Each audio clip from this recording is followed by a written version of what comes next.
트럼프가 던진 두 번째 화두는 또 있습니다. UFO라고 하면요, 두 번째는 보복이라는 키워드가 뜨는데 이건 어디냐? 바로 독일입니다.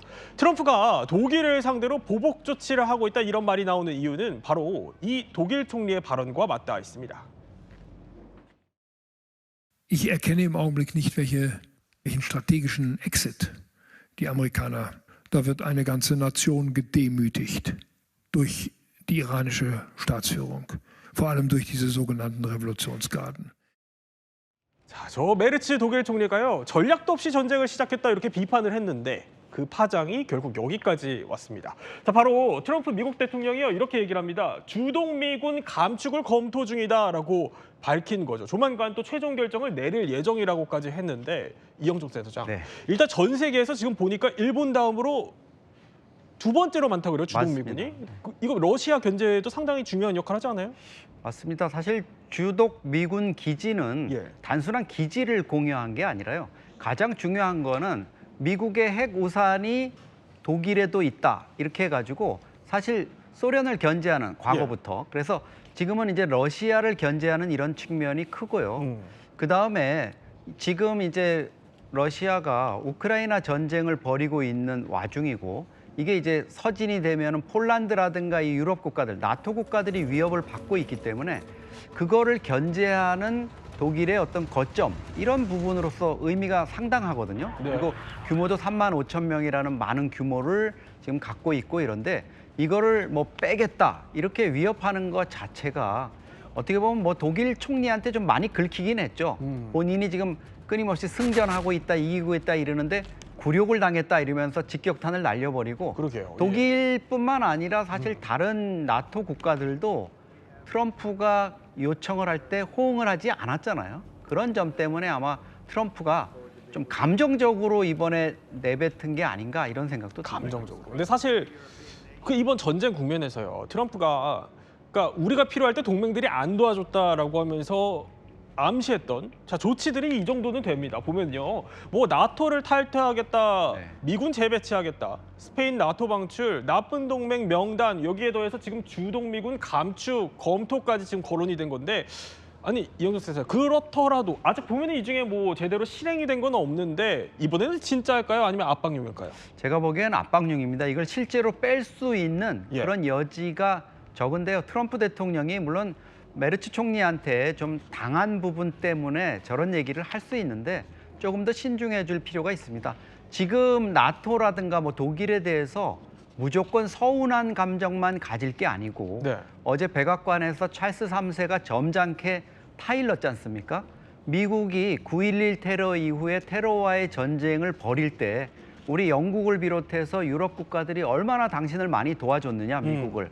그런데 지금 자기가 좀 명분 없는 전쟁이라든가 이란과의 어떤 전쟁 이런 거를 하면서 무조건 나토와 유럽이 도와주지 않았다고 저렇게 감정적으로 나오는 거, 이거는 조금 생각해 봐야 될 것 같습니다. 자, 일각에서는요. 그런데 이번 주동 미군 감축 발언의 여파가 혹시나 주한미군 감축으로 이어지는 거 아니냐, 재배치 논의로 혹시 이어지는 거 아니냐, 이런 우려들도 나옵니다. 왜냐하면 앞서 트럼프가 우리를 향해서는 또 이렇게 얘기했기 때문입니다.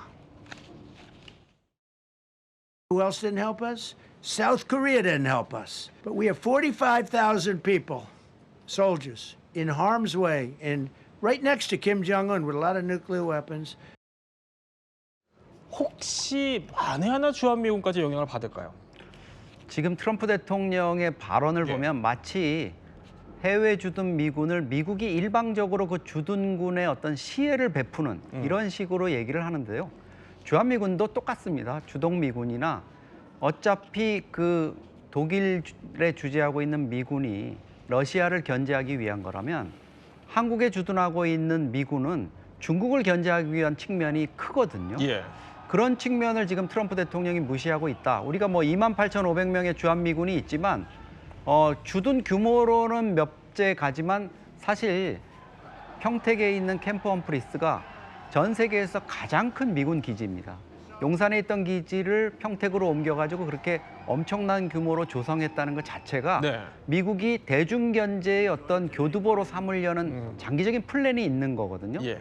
그런 점을 트럼프가 뻔히 알고 있으면서도 계속 이제 관련국들한테 예. 자기한테 이란 전쟁과 관련한 도움을 주지 않았다는 이유로 서운함 이런 것들을 표현하고 있는 것 같습니다. 또 이렇게 해외 주둔 미군 카드를 계속 꺼내들고 있는 만큼 우리도 예의주시해야겠다는 생각은 듭니다만. 네, 아직까지 예.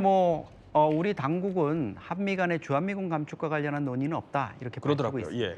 자, 이렇게 또 국방부는 입장을 표명을 했는데, 자, 이렇게 트럼프가요, 뭐 UFO 여기에 대해서 독일을 향한 보복 카드까지 여러 화두를 이렇게 던지는 건 아무래도 지금 이란과의 협상이 뜻대로 풀리지 않기 때문이다, 이런 분석들도 나옵니다. 자, 트럼프가요, 이 사진을 조금 전에 올렸습니다. 한번 볼까요?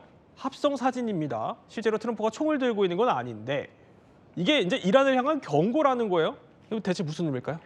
이제 자기가 이제 착한 역할을 하는 거는 여기까지다. 앞으로 나 좀 악해질 거야. 이런 경고를 이란 측에다 보내는 거라고 볼 수 있는데요. 예.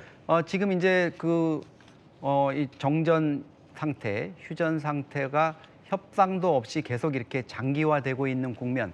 아마 브래드 쿠퍼 중부사령관이 지금 트럼프한테 곧 상황을 보고한다고 하니까 예.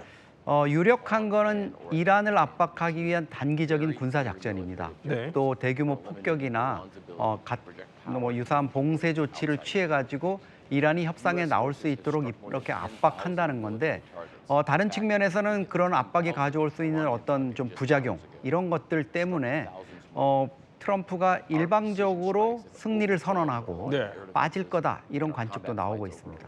트럼프가 또 전쟁을 어떻게 종결하게 될지는 더 지켜봐야겠습니다.